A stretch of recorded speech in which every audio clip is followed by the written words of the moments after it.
Carlos Mendoza had pitched the manager's version of a two-hit shutout Tuesday night, the first game he ever managed in the postseason.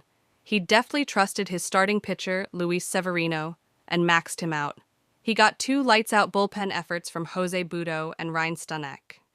He'd cleverly given Jesse Winker the start at DH, then subbed in J.D. Martinez, and together they drove in 4 runs. He absolutely outclassed Brewers manager Pat Murphy, also making his playoff debut as a skipper. If Mendoza was playing chess, Murphy was playing Candyland. It was a nice running start to Mendoza's postseason career. But baseball is funny this way. If it's a game of redeeming features, as we learn time and again, it is also a game of redoubtable vulnerability. Today's genius is tomorrow's heinous. Mendoza surely knew this already. He's been in the game a lot of years. Doesn't make it any less brutal when you get a bowl full of humble pie for the first time.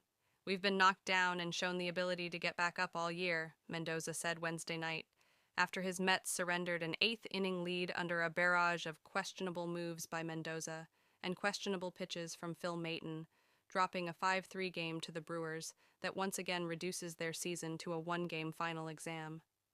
"We got punched today," Mendoza said. "They're a good ball club. We'll be ready to go."